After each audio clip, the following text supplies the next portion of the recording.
Paano kung isang araw magtagpo kayo ng taong magkaibang estado sa buhay? Siya pa rin ba ang iyong kakaibiganin?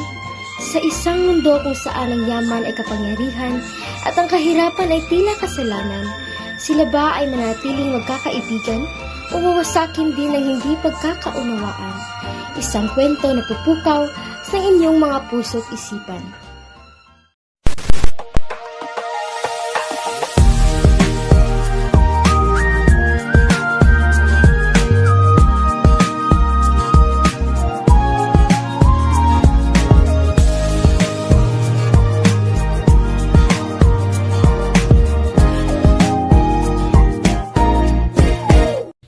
Isang araw ay habang pauwi si Genevieve sa kanilang bahay, ay nadatnan niya ang kanyang mayamang kapatid at binati niya ito at mayroon itong inabot sa kanya. Oh, ate, nandyan ka na pala. Nandito ka na pala, Genevieve. Oh, ito, regalo ko sa'yo. Pasensya na ha, di ako nakapunta sa iyong karawan.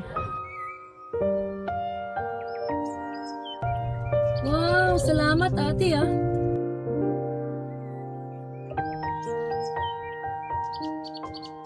Sa kabilang banda ay kakauwi lang ni Kyla sa kanilang bahay. Tay, okay lang po ba kayo? Oo, okay lang. Uminom ka na po ba ng gamot? Okay lang, nak. Kulang na kasi ang pera ni tatay.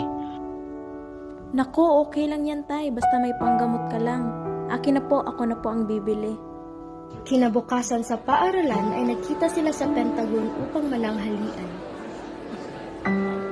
Oh, Kayla, bakit hindi ka kumakain? Wala ka sa baon ngayon, limit kami at masakit si tatay.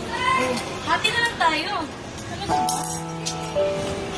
Magkaibigan sila ngunit dahil sa kanilang magkaibang kalagayan, madalas silang masubok. Isang araw, isang iskandalo ang tuluyang sisira sa kanilang samahan. Isang araw, isang mahalagang kwintas ni Genevieve ang nawala. Agad na nagpanik si Genevieve at ang unang hinala niya ay si Kyla. Nakita kasi ni Genevieve si Kyla na naglilinis malapit sa kanyang locker kanina. Walang ebidensya pero ang hinala ni Genevieve ay matindi. Kinabukasan sinabi ni Genevieve ito sa kanyang ibang mga kaibigan na nagdulot ng kulungan at panghuhusga kay Kyla. Ang mga kaibigan ni Kyla na dati ay malapit sa kanya ay nagsimulang lumayo dahil sa mga chismis. Si Kyla ay nasaktan at nalungkot. Hindi niya alam kung paano pagtanggol ang sarili at umalis na lang. Ngunit siya ay hinabol ni Genevieve. Wala ba talaga sa'yo, Kayla? Wala talaga akong alam sa sinasabi mo. Bakit mo ba ako sinisisi? Sa tingin mo ba ako yung kumukuha? Maaari. Di ba kipit kayo ngayon at may sakit pa yung tatay? Wala kang ang baon kanina, di ba? Kahit mahirap kami o naghihirap kami, hindi ko kayang gawin yan sa'yo. Magkaibigan tayo at hindi ko kaya magnakaw para masolusyonan ang aking mga problema. Nang mag-usap sila, nalaman nilang ang kwintas ay nasa bahay na pala ni Genevieve. Nilagay pala ito ni Genevieve sa kanyang bag at nakalimutan.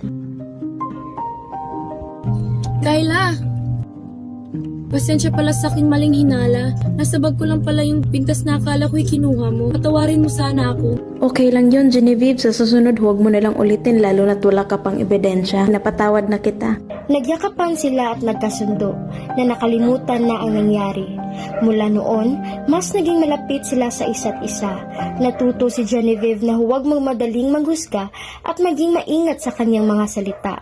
Natuto naman si Kyla na maging mas matatag sa gitna ng mga pagsubok. Ang aral.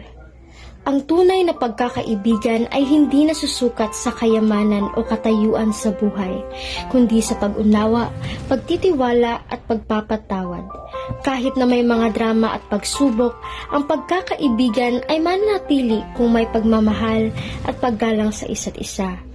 Ang maling akusa ay maaaring magdulot ng malaking pinsala, kaya mahalaga ang pagiging maingat sa ating mga salita at kilos.